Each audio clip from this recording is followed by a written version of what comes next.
অধিকারগুলো বাস্তবায়িত হবে। কিন্তু দুঃখের সাথে আমরা লক্ষ্য করেছি যারা দীর্ঘ সময়ে ফ্যাসিবাদ বিরোধী আন্দোলনে আমাদের সাথে ছিল এবং যারা নির্বাচনের জন্য অবাধ সুষ্ঠু নির্বাচনের জন্য যারা এতদিন লড়াই করেছে তারাই আবার নতুন করে এই গণতান্ত্রিক যে প্রক্রিয়া সেই প্রক্রিয়াকে বাধাগ্রস্ত করতে চায়।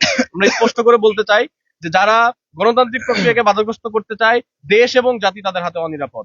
কোনো ধরনের কোনো অপ্রীতিকর ঘটনা ছাড়াই কোনো ইস্যু ছাড়াই শুধুমাত্র কিছু বেগ কারণ দেখিয়ে এই ধরনের ছাত্র সংসদ নির্বাচনকে যারা বন্ধ করার চেষ্টা করছে আমরা মনে করি তাদের পেছনে এই এই যে সিদ্ধান্ত সেই সিদ্ধান্তের পেছনে অসৎ উদ্দেশ্য লুকিয়ে আছে।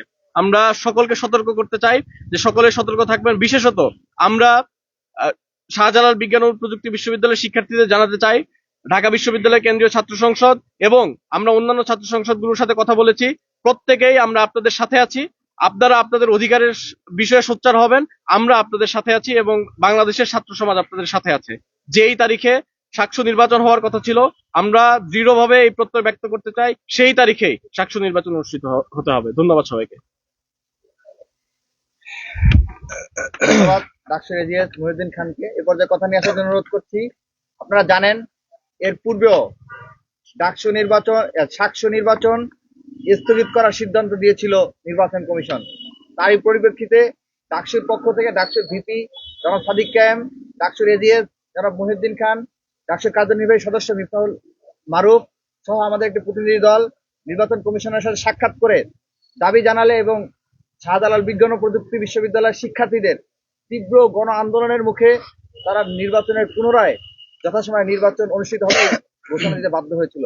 কিন্তু নির্বাচন কমিশনকে প্রেসার ক্রিয়েট করে নিজ দলের প্রায় ৮ জনের অধিক নির্বাচন কমিশনারকে পদত্যাগ করিয়েও যখন তারা দেখছে যে নির্বাচন শাহজালাল বিজ্ঞান ও প্রযুক্তি বিশ্ববিদ্যালয় নির্বাচন যথাসময়ে অনুষ্ঠিত হয়ে যাচ্ছে, আর কোনো পদ খালি নেই, তখন থেকে আমরা দেখতে পাচ্ছি এই রাজনৈতিক দল গত 2 দিন ধরে নির্বাচন কমিশনের সামনে ধর্ণা দিয়ে অবস্থান করতেছে এবং পাশাপাশি তাদেরই ছত্রছায়ায় রিট করিয়ে হাইকোর্টের ব্যাকডোর ব্যবহার করে এই সাকসু নির্বাচন শিক্ষার্থীদের গণতান্ত্রিক অভিযাত্রাকে রুখে দিতে তারা এই রিটের এই রায় আনতে বাধ্য করেছে। তো এই রায়ে যে বেইনসাফি হয়েছে সে বিষয়ে কথা বলার জন্য অনুরোধ করছি ডাকসু ভিপি জনাব সাদিক কায়েমকে। বিসমিল্লাহির রহমানির রহিম। সাংবাদিক বন্ধুদের শুভেচ্ছা জানাচ্ছি। জুলাই বিপ্লব পরবর্তী বাংলাদেশের প্রতিটি ক্যাম্পাসে ছাত্র সংসদ নির্বাচনকে কেন্দ্র করে একটা আমেজ তৈরি হয়েছে এবং জুলাই বিপ্লবের আমাদের যে 9 দফা ছিল এই 9 দফার অন্যতম একটি দফা হলো বাংলাদেশের প্রতিটি ক্যাম্পাসে ছাত্র সংসদ নির্বাচন দিয়ে দেওয়া। জুলাই বিপ্লব পরবর্তী প্রথম ঢাকা বিশ্ববিদ্যালয় কেন্দ্রীয় ছাত্র সংসদ নির্বাচন অনুষ্ঠিত হয়। নির্বাচনের সময় আমরা দেখতে পেয়েছি চমৎকার একটা গণতান্ত্রিক পরিবেশ, যে গণতান্ত্রিক পরিবেশের জন্য আমাদের শহীদরা জীবন দিয়েছিল।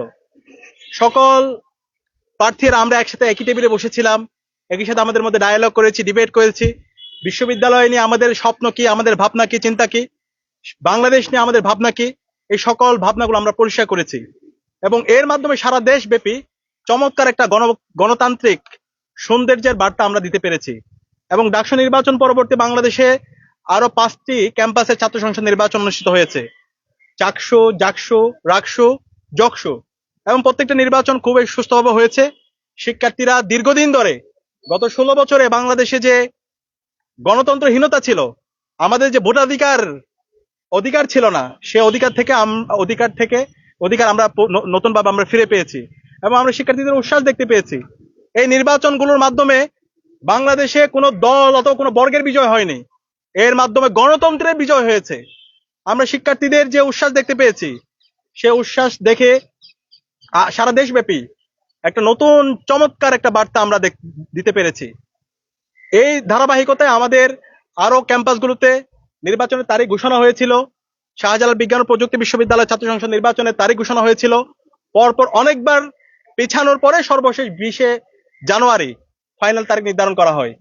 আরেকটি হচ্ছে বেগম রোকেয়া শহীদ আবু সাইদের বিশ্ববিদ্যালয়, বেগম রোকেয়া বিশ্ববিদ্যালয়ের কেন্দ্রীয় ছাত্র সংসদের নির্বাচন 21 জানুয়ারি হওয়ার কথা ছিল। ফাইনাল তারিখ নির্ধারণ হওয়ার পরে আমরা খুবই অবাক হয়েছি, যাদের সাথে আমরা একসাথে দীর্ঘ ফ্যাসিবাদ বিরোধী আন্দোলন করেছি, লড়াই করেছি, গণতন্ত্রের জন্য আন্দোলন করেছি, সেই পক্ষ বিভিন্নভাবে এই আন্দোলন, এই নির্বাচনকে বানচাল করার জন্য তারা অপপ্রয়াস শুরু করেছে। প্রথমে অপপ্রয়াস করেছিল শিক্ষার্থীদের তীব্র আন্দোলন এবং সারা দেশের ছাত্র জনতার প্রতিবাদ প্রতিরোধের মুখে, তখন এই নির্বাচন বানচালে তারা ব্যর্থ হয়। এবং আমাদের জায়গা থেকে ঢাকা বিশ্ববিদ্যালয় কেন্দ্রীয় ছাত্র সংসদের পক্ষ থেকে আমরা নির্বাচন কমিশনার এবং নির্বাচন সচিব সহ দায়িত্বশীল পর্যায়ের সাথে কথা বলি। আমরা বলি এই নির্বাচনগুলো সঠিক সময় হতে হবে, জাতীয় নির্বাচনের যে তারিখ দেওয়া হয়েছে সেই তারিখ অনুযায়ী হবে, এবং জাতীয় নির্বাচন সুষ্ঠুভাবে হওয়ার জন্য, জাতীয় নির্বাচনের জনগণ যেন চমৎকার আস্থা অর্জন করতে পারে, সেটার জন্য ছাত্র সংসদ নির্বাচনগুলো হওয়া দরকার। এবং সে অনুযায়ী নির্বাচন কমিশন আমাদেরকে আশ্বস্ত করেছেন, বলছেন এটা কোনো সমস্যা নাই, নির্ধারিত সময়ে আমরা নির্বাচন আয়োজন করার জন্য যত সহযোগিতা দরকার আমরা সার্বিকভাবে সহযোগিতা করব। এবং সে আলোকে পরবর্তীতে প্রজ্ঞাপন দেওয়া হয় 20 তারিখ নির্বাচনের ব্যাপারে নির্বাচন কমিশন থেকে ছাত্র সংসদ নির্বাচন আয়োজন করার জন্য নির্দেশনা দেওয়া হয়। কিন্তু আমরা অবাক হয়েছি, এই ছাত্র সংসদ নির্বাচন যখন সুস্থভাবে হচ্ছে, সারা দেশের শিক্ষার্থীরা যখন এই ছাত্র সংসদ নির্বাচন নিয়ে যখন তারা উচ্ছ্বাস প্রকাশ করছে, ঠিক সেই সময়ে দীর্ঘ ফেসিবাদ বিরোধী আন্দোলন যারা আমাদের সাথে করেছে, একটা রাজনৈতিক দলের তাদের ছাত্র সংগঠন নির্বাচন কমিশনের সামনে দাঁড়িয়ে নির্বাচনকে বন্ধ করার জন্য, বানচাল করার জন্য তারা মব তৈরি করেছে। এটা পুরো জাতির জন্য লজ্জা। এই ধরনের আচরণ আমরা কখনো প্রত্যাশা করি না। যারা গণতন্ত্রের জন্য লড়াই করেছে, আমার কষ্ট লাগে আজকে যদি শহীদ জিয়া বেঁচে থাকতো অথবা মরহুমা বেগম খালেদা জিয়া যদি বেঁচে থাকতো, তিনি সবচেয়ে বেশি কষ্ট পেতেন। নির্বাচন বন্ধ করার জন্য কিভাবে আপনারা এই ধরনের মব তৈরি করতে পারেন? আজকে দেখতে পেয়েছি জাতীয়তাবাদী আইনজীবী ফোরামের সদস্যরা তারা গিয়ে যে রিট করেছে সেই রিটের পক্ষে তারা গিয়েছে এবং পরবর্তীতে 4 সপ্তাহের জন্য এই নির্বাচনকে স্টে করে দেওয়া হয়েছে। এখন আমার প্রশ্ন, আপনারা যে নির্বাচন বানচাল করার জন্য কাজ করেছেন, আপনারা কোন মুখে জাতীয় নির্বাচন 12 ফেব্রুয়ারি যে নির্বাচন হবে সেই নির্বাচনে ভোটের জন্য আপনারা নাগরিকদের সামনে কোন মুখে যাবেন? আপনারা চেহারা দেখাতে পারবেন? এই জুলাই বিপ্লব পরবর্তী যে আজকে চমৎকার একটা গণতান্ত্রিক পরিবেশ তৈরি হয়েছে, সেই গণতান্ত্রিক পরিবেশকে বানচাল করার জন্য, ছাত্র সংসদ নির্বাচন বন্ধ করার জন্য আপনারা কুটে গেলেন, আপনার নির্বাচন কমিশনের সামনে গিয়ে মত তৈরি করলেন। এখন আপনারা কোন মুখে আপনাদের চেহারাগুলো জনগণের সামনে গিয়ে দেখাবেন? আপনারা কি ইশতেহার দিবেন? আর আপনারা কিভাবে বলছেন যে আপনাদের হাতে দেশ নিরাপদ? আপনার ক্যাম্পাসগুলোতে কিভাবে এই গণতান্ত্রিক পরিবেশ রাখবেন? তাহলে তো আমরা সেই যে আগের হাওয়া দেখতে পেয়েছি, সে হাওয়ার দিকে আমরা ফিরে যাচ্ছি। আজকের এই অবস্থানের মাধ্যমে আপনারা শহীদদের সাথে সুস্পষ্ট প্রতারণা করেছেন। আমরা সুস্পষ্টভাবে বলতে চাই, ক্যাম্পাসের মধ্যে যে ছাত্র সংসদ নির্বাচনের যে ধারা শুরু হয়েছে সে ধারা অব্যাহত রাখতে হবে। বাংলাদেশের প্রতিটি ক্যাম্পাসে শিক্ষার্থীদের নির্বাচিত প্রতিনিধিরাই প্রতিটি ক্যাম্পাসে নেতৃত্ব দিবে। এবং এই নির্বাচনের মাধ্যমে আমি আবারও বলছি, এখানে কোনো রাজনৈতিক দল, ছাত্র সংগঠন বিজয়ী হচ্ছে না, এর মাধ্যমে বাংলাদেশের গণতন্ত্র বিজয়ী হচ্ছে, এর মাধ্যমে জুলাই বিজয়ী হচ্ছে, এর মাধ্যমে জুলাইয়ের শহীদদের আকাঙ্ক্ষা বিজয়ী হচ্ছে। সুতরাং কেউ যদি এই নির্বাচন বন্ধ করার জন্য সামনে থেকে পেছন থেকে গুপ্ত সুপ্ত অবস্থায় অথবা প্রকাশ্যে আপনারা মেকানিজম করেন, ছাত্র সমাজ বরদাস্ত করবে না। কে কি করতেছেন সবার আমলনামা আমাদের কাছে আছে, আমরা জাতির কাছে প্রকাশ করে দিব। আমরা আশা করব যে নির্ধারিত তারিখ দেওয়া হয়েছে সেই অনুযায়ী ছাত্র সংসদ নির্বাচন হবে, এবং এই নির্বাচন আয়োজন করার জন্য নির্বাচন কমিশন, বিচার বিভাগ এবং অন্তর্বর্তীকালীন সরকার, আইন শৃঙ্খলা বাহিনী, একই সাথে বিশ্ববিদ্যালয় প্রশাসন সবাইকে আন্তরিক সহযোগিতা করার জন্য অনুরোধ করছি। আপনারা বিশ্ববিদ্যালয় প্রশাসন, এখানে দায়িত্বটা সবচেয়ে বেশি। বিশ্ববিদ্যালয় প্রশাসন যদি আপনারা বিগত ফেসিবাদী আমল থেকে আপনারা শিক্ষা না নেন, তাহলে আপনাদের অবস্থান কি হবে সেটা আপনারাই ছাত্র জনতা ঠিক করে নেবে। আমরা আশা করব আপনারা ছাত্রদের পক্ষে অবস্থান নেবেন।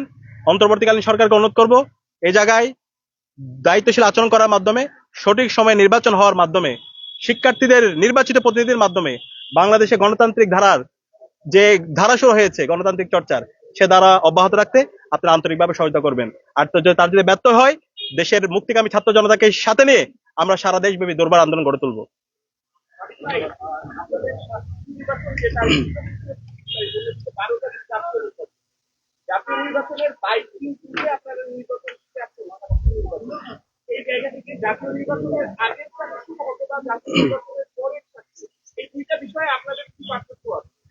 এখানে আগে এবং পরে দুই প্রশ্নটাই হচ্ছে অবান্তর। আমাদের জুলাই বিপ্লব হয়েছে এই দেশের মানুষের ইনসাফ কায়েমের জন্য।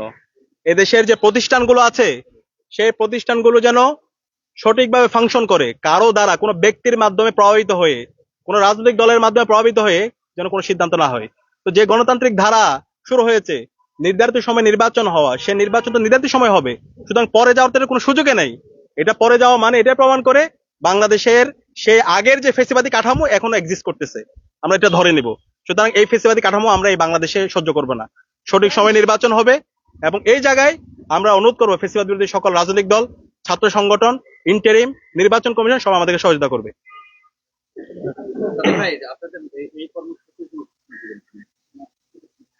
আমরা ইতিমধ্যে সবার সাথে যোগাযোগ করেছি। অন্তর্বর্তীকালীন সরকার, নির্বাচন কমিশন এবং শাহজালাল বিজ্ঞান ও প্রযুক্তি বিশ্ববিদ্যালয়ের ভিসি থেকে শুরু করে যারা দায়িত্বশীল পর্যায়ে আছে, এবং হচ্ছে অন্তর্বর্তীকালীন সরকার উপদেষ্টা এবং বিচার বিভাগের এখানে যারা আজকে যে রায়টা এসেছে সেটা একটা ন্যায়বস্ত্র রায় হয়েছে।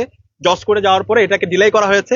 আমরা সবকিছু নিন্দা জানাই। আমরা আশা করব শিক্ষার্থীদের যে অধিকার, তাদের অধিকারটা শিক্ষার্থীদের কাছে ফিরে দেওয়া হবে, এবং এই জায়গায় যদি ব্যর্থ হয় তাহলে ছাত্র সমাজ সারা দেশে দুর্বার আন্দোলন গড়ে তুলবে। আমরা আমাদের জায়গা থেকে আমাদের কনসার্ন গুলো জানাচ্ছি, আমরা যোগাযোগ করছি। আশা করছি ছাত্র সমাজের যে প্রত্যাশা, গণতান্ত্রিক ধারার যেই ধারা শুরু হয়েছে সেই ধারায় কেউ বাধাগ্রস্ত করবে না। কেউ যদি বাধাগ্রস্ত করে তাহলে সেই যারা বাধাগ্রস্ত করবে তাদের বিরুদ্ধে ছাত্র সমাজ শক্তভাবে অবস্থান নেবে।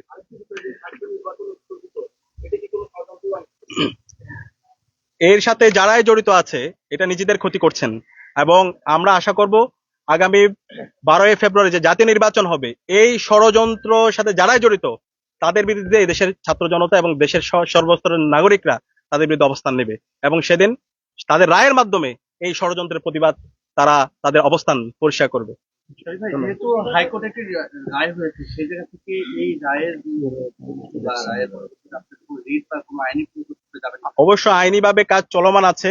জজ কোর্টে আইনজীবীরা গিয়েছে, তারা শিক্ষার্থীদের যে অধিকার সেই অধিকার নিশ্চিত করার জন্য তারা কাজ করছে। আমরা আশা করছি এই জায়গায় সবার সহযোগিতার মাধ্যমে আমরা শিক্ষার্থীদের যে অধিকার, গণতান্ত্রিক যে যাত্রা শুরু হয়েছে সেই যাত্রা অব্যাহত থাকার জন্য আমরা সবাই সহযোগিতা করবো।